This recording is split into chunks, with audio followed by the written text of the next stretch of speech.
Bero bero bero bero.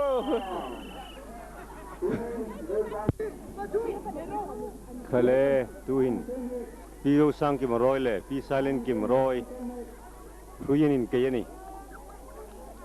Bero bero bero. Pi silent kim roy and hat wang wang. Bero bero. Pi silent kim roy and hat wang wang. Bero bero bero. Piu sang kim roy hainan an kay kir wang wang. Bero bero. Bero bero. Pi silent kim roy and hat wang wang. Bero bero. Pi silent kim roy and hat wang wang.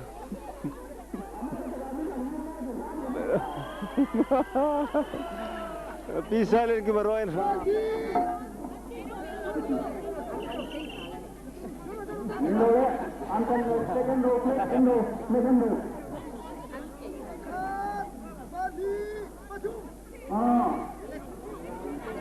Khale khale. Piu wang wang. Piu sang kim roy and hat wang wang. Bero bero bero. Piu sang.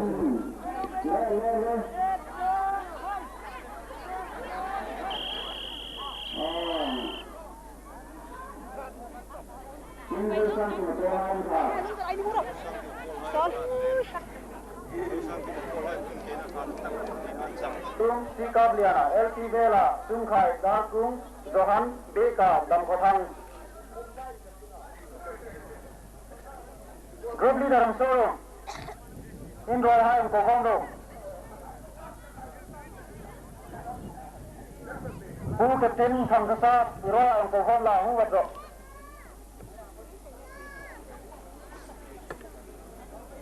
Ayun na, le Aroy Halay Ami, Darkung.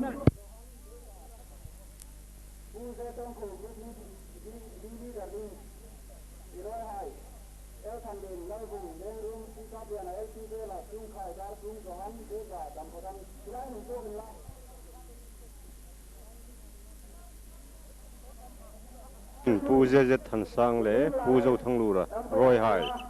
Queen King ani ling ani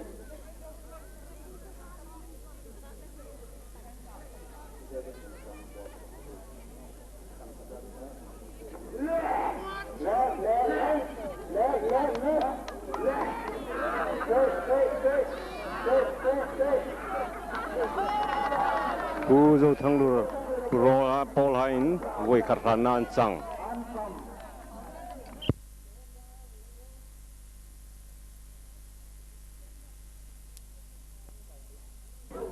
tuhin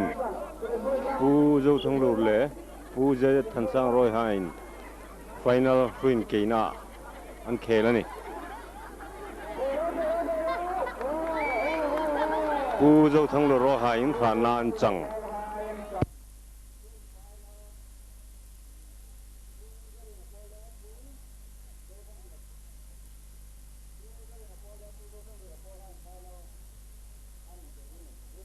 tuhin pu ngul zale na pole pu zo thang lu ra polin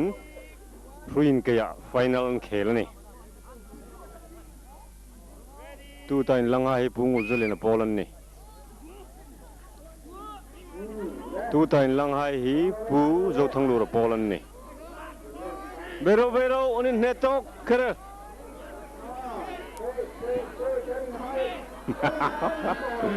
pu zo thang lu ra polan in tok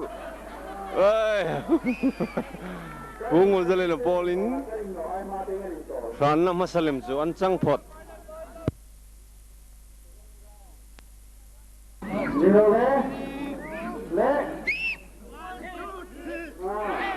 Hala tuin pujo thanglu ra pol le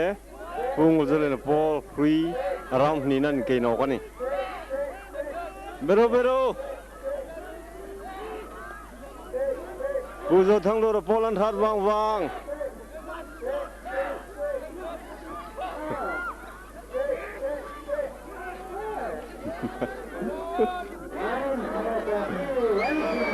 pujo thanglu ra pol khat nan chang no tuin final khel ding ani Pale tuin pujo thanglu ra roi le pungul zale na roi hui ke final khel ani Pung la roi han khat wang wang pungul zale na roi han khat lem ta pungul zale na pol han khat tak ni nan chang ta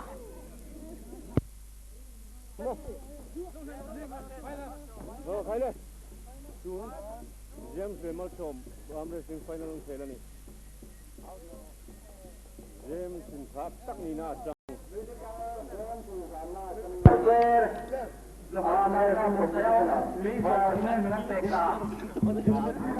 Thailand to in Mark Rolling. Musical chair and Thorny.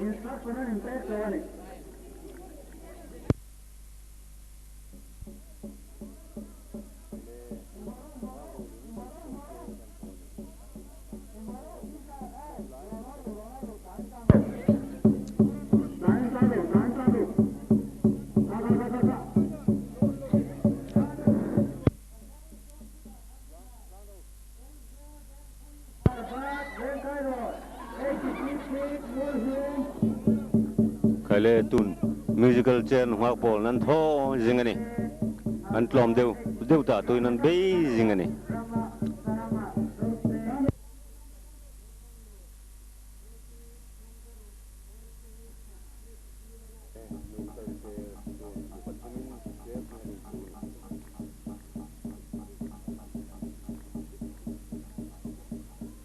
Misa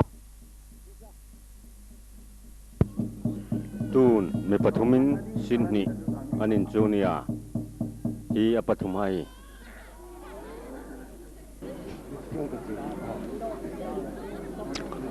tuin lungdeng langwal hain an tho jingani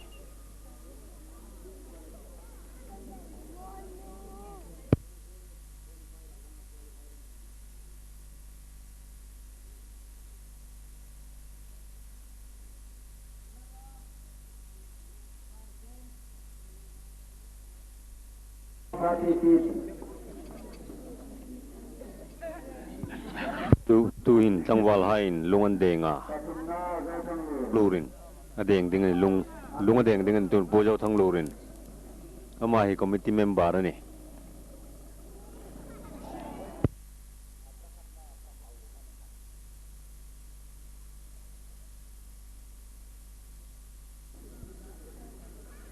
tuin chongzarunin lung adeng wedding ani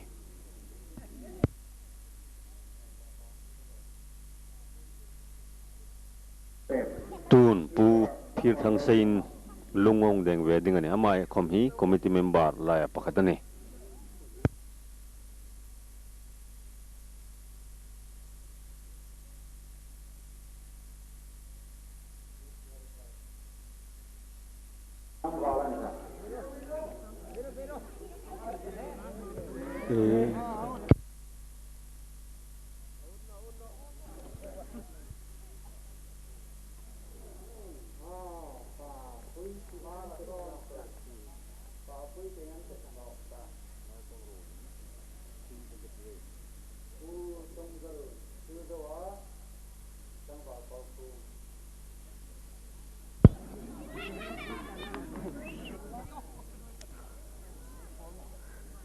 tuin now pang rolling three-legged race anong tho ding ani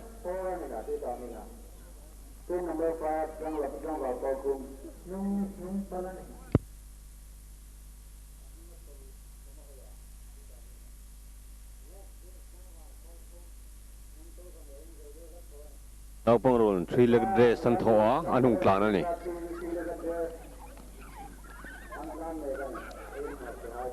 Antlan, pini tuin, atrenan tlu.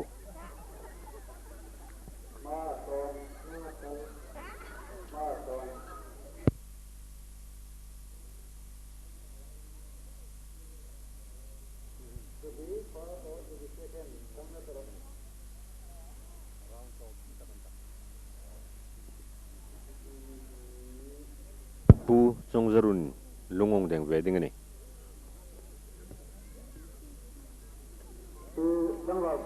Langwal kolkomin ahong deng wedding ani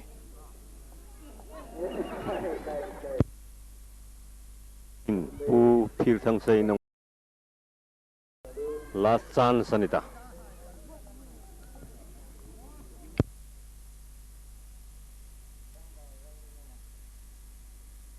tuin langwal lalrin omain ahong deng wedding ani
sao cho nó của đây ta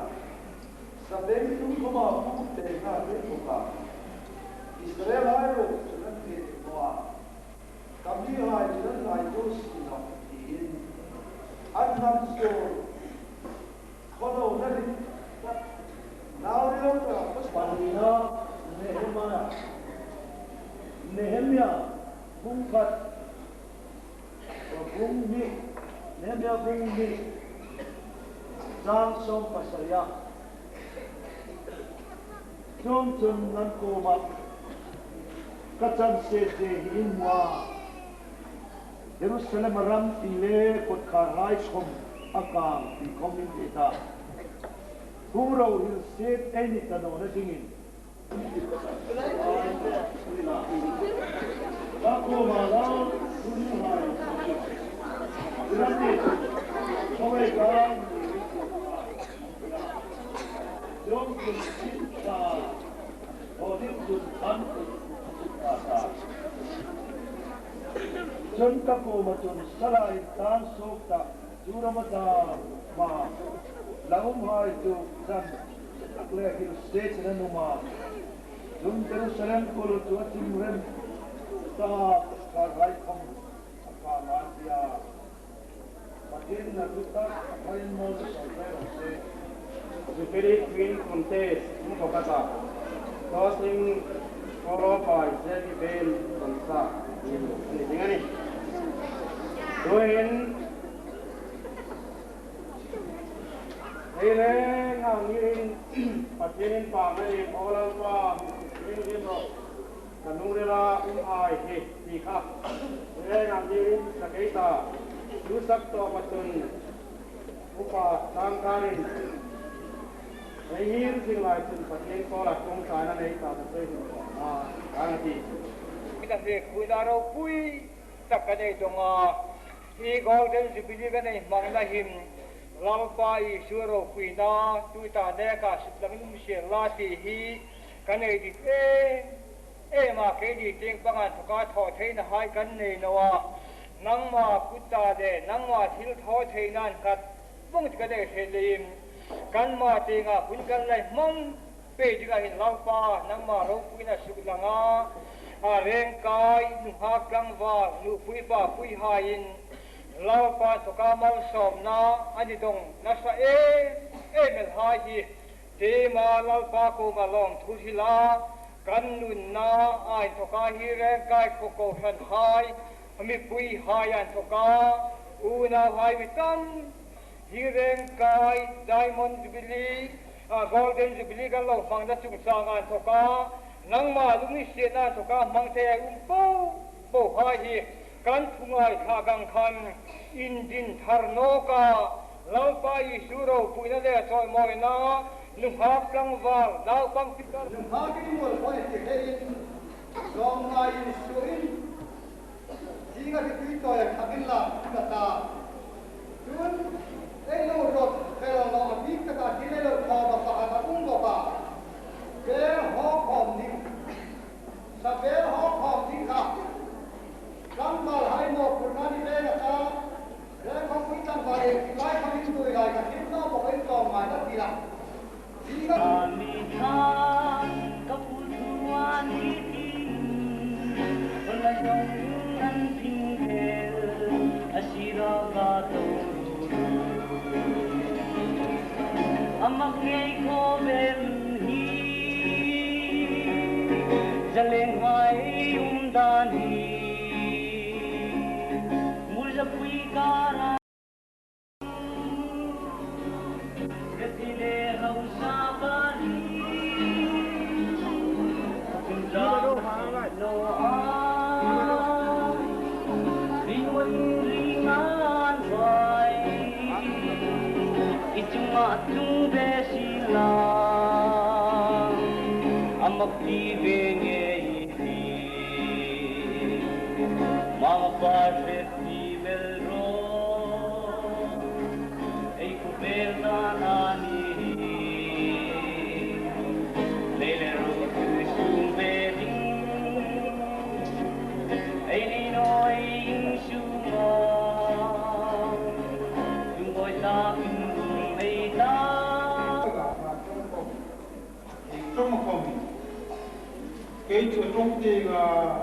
mi kan ba atak taka ko mi kan tulay chun si kaman no le asu kaman ni mani te lo kan ham kira mi lo in ni sakna le kami di kam no digai Jubilee di uji ju kumsomana inana Jun Jubilee di Bible pastor hai jun lakan kari kita serem hai kan an hanga Pentecost di somana jun Jubilee somana ni somana Pentecost na Jubilee somana juni kong ro pe halai na kong takana na chu sang khachu som kum pasari kan tuita mar ko le ni de ki ku chu ka ji ro na e kong na kong chen to takkan ka sikul ba lu ta kenya relation voice room Jubilee nei hilaya mang thea kamu in kakum ting hai kom en la kum som ngale kum som bin ka ni ta chu akam kubela ei chen na sam aku kakam pe ni chen hai kama ei chen na tu ko meglai kum har anwa Unpada bikin hil dari hikmah tadi yang kita naga Tungi in Ilangna Sabma. Education is college student high school student high ko like hill nahi atom ta thoba. Wedan pamit college student high ko education ei filamani anno new policy on education amani ti high thing pang nilabi education to nivel ko ti moral education hill no mani to moral education to well starting coming atar azur anno le now pang kom pui ting ta kom graduate ta kom degree sam tak nei ta high thing coming moral education di koi mo ene mani nikal lai kan Manipur chief minister mulinga sitting nu ba kan lo ngau lai chun newspaper te panga journalist papat mingin tham de lek an lam te sing so in Takamo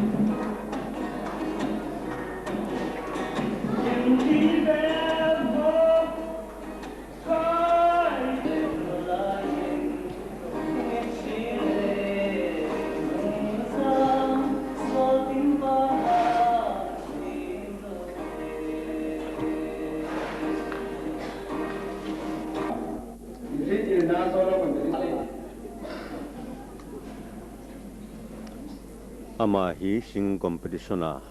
judge pu lalming sang ani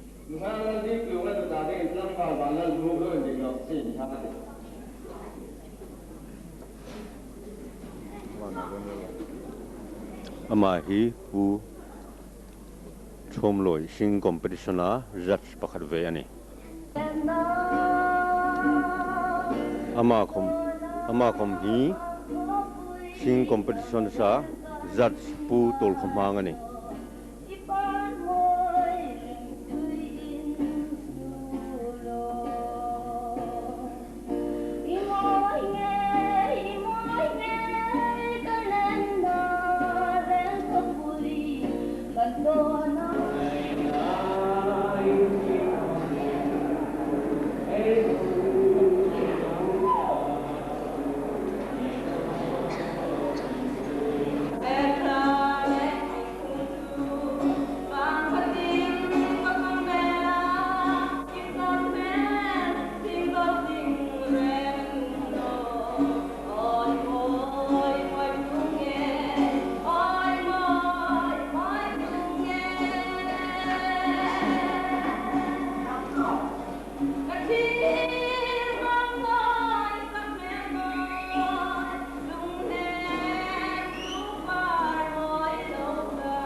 tu hin tlangwal lalong lenin laong sak dingani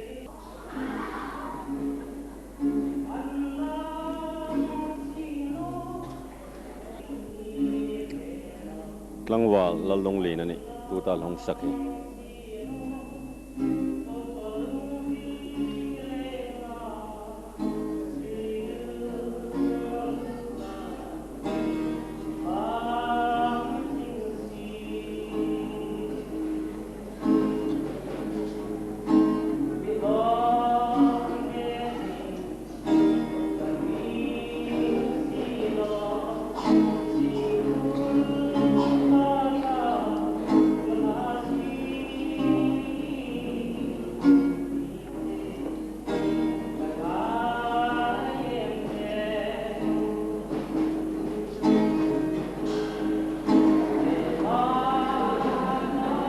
nuhak hain bet zan belani